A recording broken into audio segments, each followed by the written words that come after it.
So we're going to talk about something that's called the table game etiquette, which is going into a nightclub, meeting people, connecting with high status guys, high status girls, making business connections, making money, the skills that are required for that, and the etiquette at the tables. No one talks about this because no one goes out anymore. Everybody stays at home and complains on a microphone about modern day women, and they complain about entitlement, and they do nothing, and they work remotely at their house, and then they, play video games, and they go to the bar once a week with people they know. But nobody's actually doing this anymore. So I want to talk about the etiquette. So when you're at a table, rule number one, of course, you bring somebody to the table with you, don't let them touch your bottle. If they touch your bottle, cut off their hand, cut off them from your life. They cannot just take your value, what you bought your bottle. They can't do that. Okay, that's the first one. Number two, I'd say, if you bring somebody into the situation, you bring somebody to your booth, they got to be really friendly. They can't dismiss your friends. There was a day, I think yesterday, where somebody brought somebody over and they were rude, and it was the girl I brought a girl over to have a drink with me. You were there. And she brought her two friends. One of her friends decided she wanted to drink. She tapped me in the chest and went like this. She literally did that. It was crazy. This girl was 24, super entitled, not that great looking to be that entitled or where she came from. Literally wanted a shot, had the ball in my hand. She poked me in the chest, and I said, "What's my name?" She's like, she couldn't answer, and I was dismissed. There's feed the bird, put the alcohol in the baby bird's mouth. You know what I mean? It was ridiculous. So if somebody is rude to you, or somebody's disrespecting your friends, obviously you can't give them alcohol. You can't have them in your booth. You gotta let them go or cut off the attention. That's the other thing. Now, when you get into a booth, people usually think the number one priority is meeting the women in the booth. It's different. I think the number one priority is meeting the other guys that are in the booth. The other guys are the most important people because the guys hold all the power to the situation. You go there and there's guys that are spending $500, $1,000. You want to know those guys so you can hang out with them next week if you like them. And they're also ballers. Because eventually what happens is, I call it the law of compound interest. Not interest financially, but you guys have compound interest. And eventually you'll line up your interest with his interest and his interest, and you'll start to work together to do events or buy tables or do stuff together that's cool. Financially combine your resources financially to do amazing things together. And so if you just do it one time, it's $200. You do it alone by yourself, $200. You do it alone by yourself, $200. It's 1 + 1 + 1 = 3. But when you're doing compound interest with people, it's his effect times his effect times your effect equals 2. And you multiply your effect by another guy, bring another guy in, it's now 2 times 2, it's 4. Bring another guy in, it's 4 times 2, it's 8. It's so your effect multiplies, the impact you can have multiplies. So it's very important to meet the guys who are cool. Meet the guy at the table who is the main guy, who is the promoter, for example. I would never go to a club and just buy a bottle. I would go to a club and sit in on a promoter's table. That is the smartest thing to do. When you sit in on a promoter's table, he already knows those high status guys. He already has a quantity of attractive people that are coming.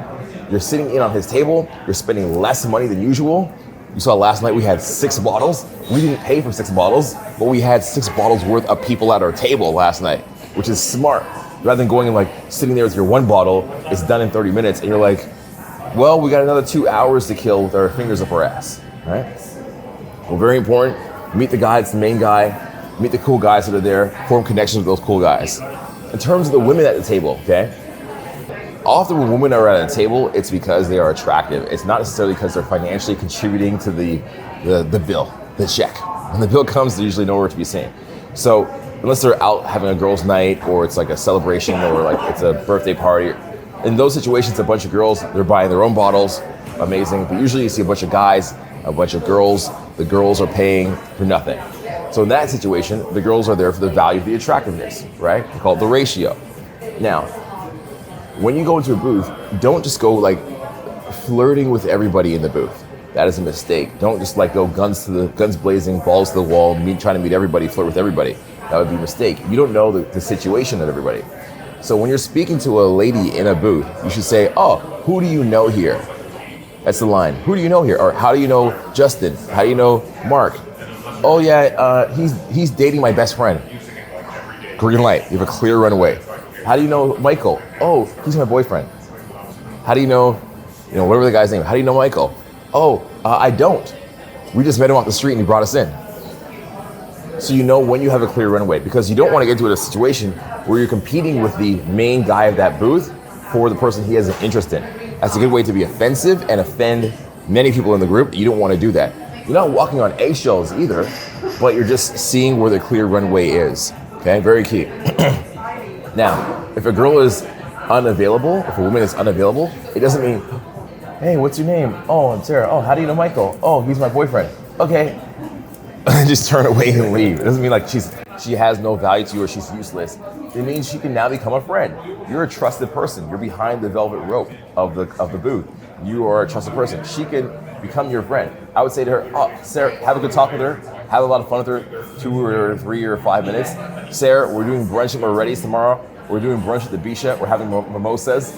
You should join us. It'd be a pleasure for you to join us. I'd love for you to be my guest.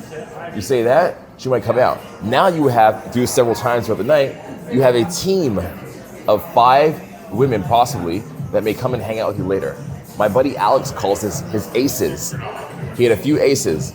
A girl named Elia, a girl named Tanya, and a couple other people. And these aces would go out with him wherever he wanted.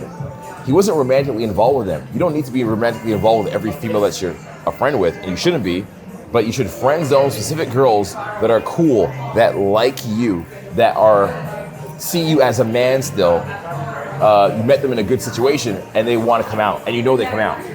Sometimes the hardest thing about having a bunch of female friends is some of them don't go out at all.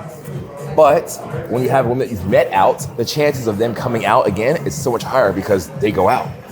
So you want to have by the end of the night, you want to have 3 to 4 of these girls who are unavailable that you like, that are cool friends, that come out, okay?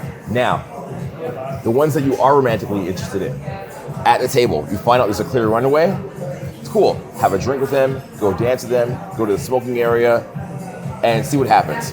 If they gotta leave or something's happening and it's unavailable, invite them to the same container event the following day. Hey, we're having brunch at Moretti's, we're having mimosas. It'd be my pleasure for you to join us. It'll be my treat.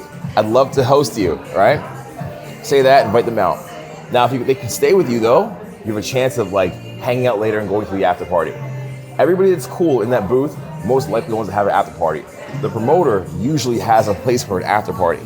If you can get on the good side of everybody, you can be invited for the after party, or if you're cool, invite everybody at the table to your own after party. It could just be a hotel room that's good enough for 6 people and a bottle of scotch.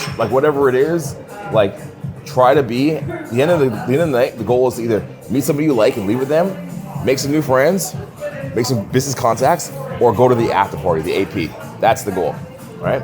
Now, the last way to meet people when you're in a venue like that, your table, is around 1 o'clock, your table might start to die out. You notice last night we had about 30, I'd say about 20 females and 6 guys at one point, or 5 guys.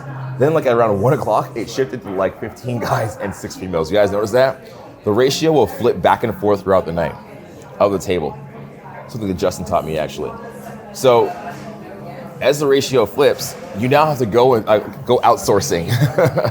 You now have to go and maybe walk to the next table, meet some people over there, or walk to the middle of the dance floor. Don't go to the other side of the club. It's too hard to get somebody from the other side of the club to walk through the whole dance floor with you back to your table.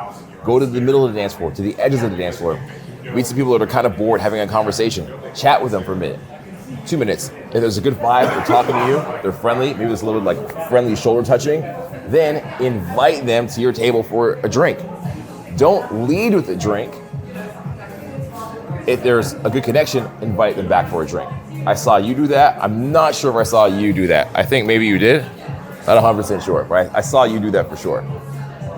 When they get back to your table, do not throw them the shot instantly because you're just a person that's giving value for no reason. Make sure they come to your table, introduce them to your friends.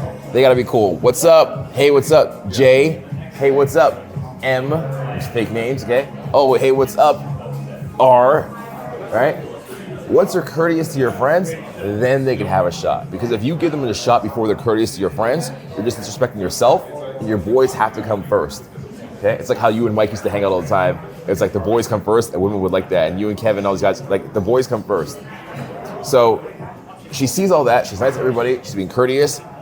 Then you can give them a shot. When you pour them a shot, do not pour them a shot in a glass. I'll tell you why. It's too much alcohol, they can either just take it and walk away with it. You want to keep them there, and you want to keep the conversation going, and you want to state pump a little bit. When you hand somebody a glass, it's like handing somebody like an envelope. It's like no state pump. Do what's called a promoter shot. Take the bottle, pour it in their mouth, really quickly, boom. Next one, boom, boom. It makes a great Instagram reel, great shot for your story.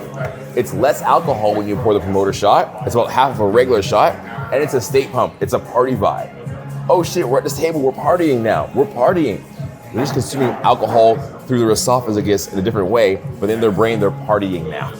That's how people associate things. So the promoter shot is better than like, here's a shot for you, a shot for you, a shot for your gay friend, a shot for your cousin. All right, everybody, cheers. Put the glass down, and then like the vibe dies. As soon as everybody puts a glass down on the table, the vibe is over. You're like, so where are you from? And it's like, just doesn't work. Promoter shot, yeah, fuck yeah, whoa, yeah, okay, yeah, awesome. And you're still holding the bottle. You still have the power in your hands. Okay? That's the idea. Any questions about what I said? I said a lot. Okay, so recap. Makes a lot of sense. Any questions? Makes sense. Okay, that was like a master class. Like that whole thing could literally be like a 1 hour like talk, but I just like condensed it into like 15 minutes. This is what I'm telling you about, by the way. It's like, it's no longer about like, what's my opener? It's like creating situations and setups for lifestyle. That is the new game. Can I add? Sorry, go ahead. Yeah, you want to add something or a question? Yeah, I wanted to add something. Yeah. Two things to note is like, when you go meet someone outside of your booth and you invite them over, the pressure's on you to have a good invitation. But once they accept your invitation, it's like, it's like if I invite you to dinner, the pressure's on me to be like, hey, I have this really cool thing going, come over. But once you accepted my invitation, now the pressure's on you to be a good guest, right? So when you invite someone into your booth, understand that the pressure is now no longer on you. It's on them to do a good job. Because a lot of people will bring girls into their booth and be like, okay, I gotta make sure they're interesting. They don't leave. They've already come here. They're not going without the alcohol. So it's like, understand that the pressure is no longer on them. Or it's no longer on you. The pressure is on them. And second,